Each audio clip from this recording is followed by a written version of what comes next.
ଆରେ ମିନୁ ଚଢ଼େଇ, ଲାଗୁଛି ତୁ କୁଆଡେ ବୁଲିବାକୁ ଯାଉଛୁ। କହ କହ, କୁଆଡେ ଯାଉଛୁ?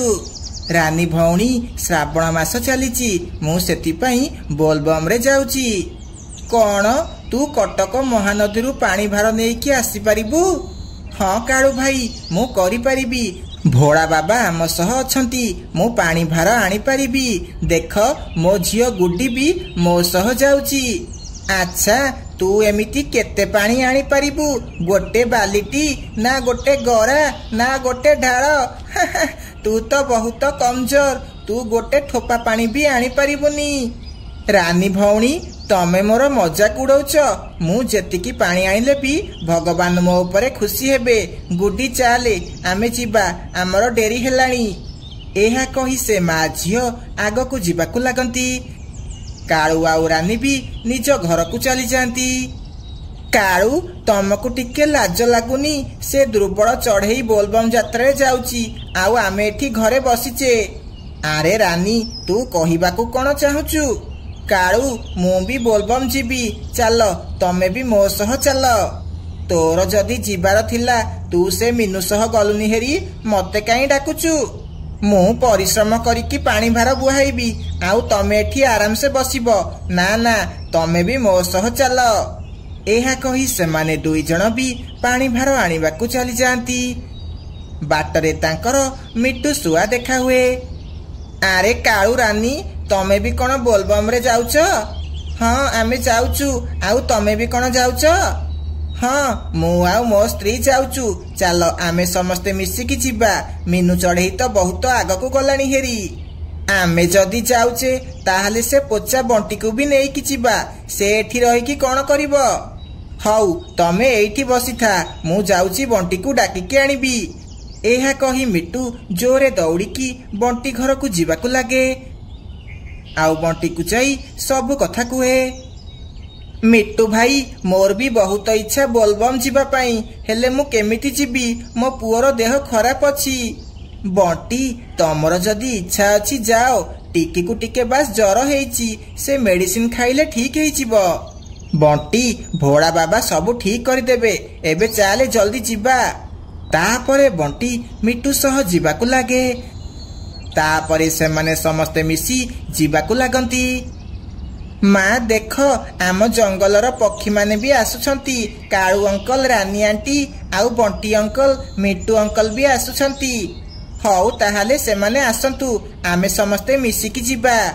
ତାପରେ ସେ ମା ଝିଅ ଗୋଟେ ଗଛ ଉପରେ ବସି ଅପେକ୍ଷା କରନ୍ତି। ତାପରେ ସବୁ ପକ୍ଷୀ ସେଠାକୁ ଆସନ୍ତି। ମିନୁ, ଆମେ ବି ବୋଲବମ୍ ଯାଉଛୁ। ଭଲ ହେଲା, ତୁ ଆମର ଅପେକ୍ଷା କଲୁ। ତମେ ସମସ୍ତେ ଆସିଲ, ମତେ ବହୁତ ଖୁସି ଲାଗିଲା। ଏବେ ତ ଆହୁରି ମଜା ଆସିବ। ହଁ ହଁ, ଚାଲ, ବସ୍ ଆସିବାର ସମୟ ହେଇଗଲାଣି। ଆଉ ଯାହା କଥା ହେବା ବସ୍ ଭିତରେ କରିବା। ତାପରେ ସମସ୍ତେ ମିଶି ଜଙ୍ଗଲର ବସ୍ ଷ୍ଟାଣ୍ଡକୁ ଯାଆନ୍ତି। କଟକ କଟକ କଟକ ମହାନଦୀ, ଯିଏ ଯିବ ବସ୍ ଭିତରେ ବସିପଡ଼, କଟକ କଟକ। ତାପରେ ସମସ୍ତେ ଯାଇ ବସ୍ ଭିତରେ ବସି ପଡ଼ନ୍ତି। ବସ୍ ପୁରା ଫୁଲ ହେଇଯାଏ। ତାପରେ ବସ୍ ଚାଲିବାକୁ ଲାଗେ। କିଛି ସମୟ ପରେ ସେମାନେ ମହାନଦୀ ପାଖରେ ପହଞ୍ଚି ଯାଆନ୍ତି। କାଳୁ, କେତେ ବଡ଼ ନଦୀ ହେଇଛି! ମୁଁ ତ ପ୍ରଥମ ଥର ଏତେ ବଡ଼ ନଦୀ ଦେଖିଲି। ହଁ, ମୁଁ ବି ଦେଖିଲି। ଯୁଆଡେ ଦେଖିବ ଖାଲି ପାଣି ହିଁ ପାଣି। ହେଇଟି ଦେଖ, କେତେ ବଡ଼ ଭୋଳା ବାବାଙ୍କର ମୂର୍ତ୍ତି। ହେ ଶିବ ଶଙ୍କର, ଏ ବାଜି ମୋ ପିଜୁଳି ଚାଷ ଯେମିତି ଭଲ ହେବ, ମୁଁ ଆପଣଙ୍କ ପାଖରେ ଏତିକି ପ୍ରାର୍ଥନା କରୁଛି। ଭୋଳା ବାବା, ଏ ବାଜି ବର୍ଷା ଦିନେ ମତେ ଯେମିତି ଦାନାର ଅଭାବ ନ ହେଉ, ଆଉ ମୋ ସ୍ୱାମୀ ଆଉ ମୋ ଝିଅକୁ ଲମ୍ବା ଆୟୁଷ ଦିଅନ୍ତୁ। କିନ୍ତୁ କାଳୁ ଆଉ ରାନୀ ସିଧା ମୂର୍ତ୍ତି ପାଖକୁ ଚାଲିଯାଆନ୍ତି। ଭୋଳା ବାବା, ମୁଁ ଯେତେବେଳେ ଯାହା ଘରୁ ଦାନା ଚୋରି କଲେ ଯେମିତି ଧରା ନ ପଡ଼ିବି, ବାସ୍ ଏତିକି ଧ୍ୟାନ ରଖିବ। ହଁ ଭୋଳା ବାବା, ଆଉ ଏ ମିନୁକୁ ଏତେ ଦାନା ଦିଅ ଯେ ଆମେ ତା ଘରୁ ଚୋରି କରିବୁ, ଆଉ ସେ ବି ଭଲସେ ଧାନ ଖାଇପାରିବ। କାଳୁ, ରାନୀ, ତମେ ନିଜ ପାଇଁ ଭଲ ବୁଦ୍ଧି ମାଗ, କାହିଁକି ନା ତମେ ତ ସବୁବେଳେ ଭୁଲ କାମ ହିଁ କରୁଛ। ଏ ମିଟୁ, ତୁ ବେଶୀ ଗହଳି କରନି, ଚାଲେ ନଦୀରେ ବୁଡ଼ ପକେଇବା। ସମସ୍ତେ ନଦୀ କୂଳରେ ଗାଧେଇବା, କେହି ଭିତରକୁ ଯିବନି, ପାଣି ବହୁତ ଜୋରେ ଲହଡ଼ି ମାରୁଛି। तापरे सेमाने समस्ते नदी भितरकू जाई गाधेइबाकू लागंती। अरे से मिट्टू सुआ मझी को पड़ेला, से बुड़ी जीव, ताको किए बंचाओ जाए कि? रानी मिट्टू को पहरिबा आसीची, तू सेथिपाई चिंता करेनी, से बुड़ीबनी। समस्ते एमिति बहुत गाधंती, तापरे निज निज कलसी रे पानी भरंती। काळू एबे कोन आमे चाली चाली कि आम जंगल को जीवा, माने कोनोसी गाड़ी रे जीवानी? तते कोन देखा जाउनी? समस्ते चालिकी जाउछंती, आमे भी चालिकी जीवा। हाँ रानी, जदि तू रास्ता रे पानी पकई देबू ताहाले तोर इच्छा पूर्ण हेबनी, तू तो सबुठु बेसी पानी नेइचु। ए मिट्टू बेसी कथा कहना, मु पानी नेई पारिबी, तू कोन जानिनु मो देहरे बहुत शक्ति अछि हेला। तापरे समस्ते भोळा बाबांको ना धरी आगकू बढ़िबाकू लागंती। बंटी आगे आगे जाउथिला, ता पछे पछे काळू आउ रानी जाउथिले, आउ तापरे मिनू आउ मिट्टू सुआ जाउथिले। बोल बम हर बम जटिया बाबा पार करेगा, प्रवतीपति पार करेगा, एमिति कही कही से माने धीरे धीरे जीवाकू लागंती।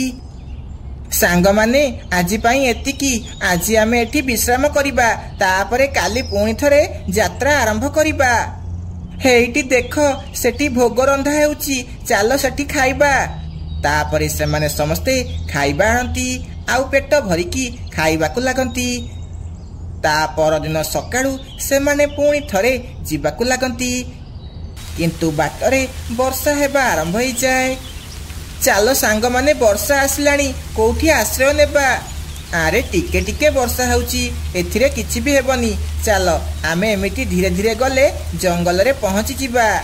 हाँ रानी, समस्ते जदि जाउछंती ताहले आमे काहेकि रहिबा, चालो जल्दी जल्दी जिबा। से माने सेमिति वर्षा रे जीवाकू लागंती। एमिति किछि दिन यात्रा कला परे से माने तांको जंगल रे पहुंची जाती। हे बोउलो, मु आउ चाली पारिबेनी, मो गोड़ जोरे जोरे काटिलानी। अरे आम जंगल परा हेई गला, आउ परा टिके बाट, भोळा बाबांको ना धरी आउ टिके चल। हाँ रानी, आउ बास टिके बाट। तापरे रानी पुणी थरे ता पानी भार उठाए, आउ समस्तंको सह जीवाकू लागे। किछि समय परे से माने मंदिर पाखरे पहुंची जाती। हे भगवान, आमे मंदिर पाखरे पहुंची गले, नहले मु भाबिथिली बाटरे बेहोश हेइची बोली। हौ तमे सबु एबे आराम कर, मु लुसी को फोन करूची, से तम परिवार लोकंकु डाकिकी मंदिर को आनिकी आसीबो। तापरे बंटी लुसी को फोन करे, तापरे लुसी समस्तंकु डाकी मंदिर रे पहुंची जाए। तापरे समस्ते जण जण करी भोळा बाबांको उपरे पानी ढाळिबाकू लागंती। लुसी, मो पुओ एबे केमिति अछि? बंटी जी टिकी तो सेई दिन ठीक हेई गला, मेडिसिन खाइला परे। मो झियो छोट पिला हेइकी मध्य एते बाट पानी आनिके आसिला, मते तो विश्वास हेउनी। रानी तो सबुठु बेसी पानी आनिची, इए आउ चालाकी करनीति? ना मा, रानी बहुत कठिन परिश्रम करिकी पानी आनिची। एहा सुनी समस्ते जोरे जोरे हसिबाकू लागंती। तापरे समस्ते खुशी खुशी निज घर को चली जाती। रानी आउ मीनू दुई जण पड़ोसी थिले। रानी बहुत लोभी थिला। गोटिए दिन रानी आउ मीनू दाना आनिबाकू जाउथिले। बाटरे मीनू चढ़ई रानी को कुहे, रानी चाले आमे पुराना जंगल को जीवा, सेठी बड़ बड़ गछ अछि, सेठी आमको मिठा फल मिलिबो।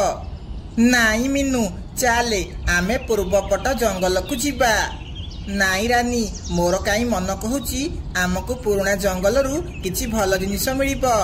रानी मीनू कथारे राजी हेई जाए। तापरे से माने दुई जण पुराना जंगल आड़े जाती। सेमानंकु बाटरे बहुत जोरे शोष हुए। से माने गोटे कूओ पाखकू जाती, किंतु से कूओ भितरे टिके भी पानी नथिला। बहुत जोरे शोष लागिलानी, किंतु ए कूओरे तो टिके भी पानी नहीं। पानी जदि थांता ताहले भल हेई थांता। मीनू एतिकी कहिची, से कूओ भितरु केही जणे कहिबाकू लागे, चढ़ेई तमकू शोष लागुची, तमे व्यस्त हुअनी, तमकू पानी मिलिबो, बहुत सारा पानी मिलिबो। एहा कही किछि जादू हुए, आउ से कूओ पानी रे फुल हेई जाए। ଏହା ଦେଖି ରାନୀ ବହୁତ ଆଶ୍ଚର୍ଯ୍ୟ ହେଇଯାଏ। ତାପରେ ସେମାନେ ଦୁଇ ଜଣ ମନ ଭରିକି ପାଣି ପିଅନ୍ତି। ମିନୁ ମିନୁ, ଏ ପୁରୁଣା କୂଅ ଯଦି ଆମକୁ ପାଣି ଦେଇପାରୁଛି ତାହେଲେ ଇଏ ତ ଆମକୁ ଖାଦ୍ୟ ବି ଦେଇପାରିବ। ହଁ, ତୁ ଠିକ କହୁଛୁ। ଯାଦୁର କୂଅ ଆମକୁ ବହୁତ ସାରା ଖାଇବା ଦିଅ। ଆମ ପିଲାମାନେ ଘରେ ବହୁତ ଭୋକିଲା ଅଛନ୍ତି। ତାପରେ ପୁଣି ଥରେ କିଛି ଯାଦୁ ହୁଏ, ଆଉ ସେ ପୁରୁଣା କୂଅ ସେମାନଙ୍କୁ ବହୁତ ସାରା ଖାଇବା ଦିଏ। ଏହା ଦେଖି ସେମାନେ ଦୁଇ ଜଣ ବହୁତ ଖୁସି ହୁଅନ୍ତି, ଆଉ ଅଧା ଅଧା ଖାଇବା ବାଣ୍ଟି ଦିଅନ୍ତି। ମିନୁ ମିନୁ, ଅଧା ଖାଇବା ତୋର ଆଉ ଅଧା ଖାଇବା ମୋର। ଏବେ ଆମର ଆଉ ଖାଇବା ଚିନ୍ତା କରିବାର ନାହିଁ। ଆମକୁ ଯେତେବେଳେ ଖାଇବା ଦରକାର ହେବ ଆମେ ଏ କୂଅକୁ ଆସି ମାଗିବା। ଏହା କହି ସେମାନେ ଦୁଇ ଜଣ ଖାଇବା ନେଇ ନିଜ ନିଜ ଘରକୁ ଚାଲିଯାଆନ୍ତି। ଆରେ ଏତେ ସାରା ଖାଇବା, ମତେ ଇଏ ଗୋଟେ ସ୍ୱପ୍ନ ଭଳି ଲାଗୁଛି। ଆରେ କାଳୁ, ଆମକୁ ଗୋଟେ ଯାଦୁର କୂଅ ମିଳିଛି। ସେ କୂଅ ଗୋଟେ ଯାଦୁର କୂଅ। ସେ କୂଅକୁ ତମେ ଯାହା ମାଗିବ ସେ ତମକୁ ସେଇଆ ଦବ। କଣ ସେ ଯାଦୁର କୂଅ ମତେ ବାଇକ୍ ବି ଦବ? କହ କହ ରାନୀ, ମତେ ଗୋଟେ ବାଇକ୍ ଦରକାର। ହଁ କାଳୁ, ସବୁ ମିଳିବ। ସେ ତମକୁ ବାଇକ୍ ବି ଦବ ଆଉ ମତେ ସୁନା ଗହଣା ବି ଦେବ। ଚାଲ ଆମେ ସେ କୂଅ ପାଖକୁ ଯିବା। ସନ୍ଧ୍ୟା ବେଳକୁ ରାନୀ ଆଉ କାଳୁ ସେହି ପୁରୁଣା କୂଅ ପାଖକୁ ଯିବାକୁ ଲାଗନ୍ତି। ଯାଦୁର କୂଅ, ମୁଁ ବହୁତ ଦୂରରୁ ଆସିଛି। ମତେ ଗୋଟେ ବାଇକ୍ ଦରକାର, ମତେ ଗୋଟେ ବାଇକ୍ ଦିଅ। ତାପରେ ସେ ଯାଦୁର କୂଅ କାଳୁକୁ ଗୋଟେ ବାଇକ୍ ଦିଏ। ଆରେ ସତରେ ତ, ଏ ପୁରୁଣା କୂଅ ତମକୁ ବାଇକ୍ ଦେଲା। ମୁଁ ବି ଯାଉଛି ଏ ପୁରୁଣା କୂଅକୁ ସୁନାହାର ମାଗିବି, ସେ ମତେ ସୁନାହାର ଦେବ। ଯାଦୁର କୂଅ, ମତେ ଗୋଟେ ସୁନାହାର ଦରକାର। କଣ ତମେ ମତେ ଗୋଟେ ସୁନାହାର ଦେବ? ମୁଁ ସମସ୍ତଙ୍କ ଇଚ୍ଛା ପୂରଣ କରୁଛି, କିନ୍ତୁ ମୁଁ ଲୋଭୀ ପକ୍ଷୀ ମାନଙ୍କର ଇଚ୍ଛା ପୂରଣ କରେନି। ମୁଁ ତ ଲୋଭୀ ପକ୍ଷୀ ନୁହଁ। ମତେ ଗୋଟେ ସୁନାହାର, ସୁନା କାନଫୁଲ ଆଉ ସୁନା ମୁଦି ଦିଅ। ତାପରେ ସେ ଯାଦୁର କୂଅ ରାନୀକୁ ତା କହିବା ମୁତାବକ ସୁନାର ଗହଣା ସବୁ ଦିଏ। ଏହା ଦେଖି ରାନୀ ବହୁତ ଖୁସି ହେଇଯାଏ। ତାପରେ କାଳୁ ବାଇକ୍ ଚଲାଏ ଆଉ ରାନୀ ତା ପଛପଟେ ବସେ। ସେ ଦୁଇ ଜଣ ଘରକୁ ଯିବାକୁ ଲାଗନ୍ତି। ତା ପରଦିନ ମିନୁ ଚଢ଼େଇ ସେହି ପୁରୁଣା କୂଅ ପାଖକୁ ଯିବାକୁ ଲାଗେ।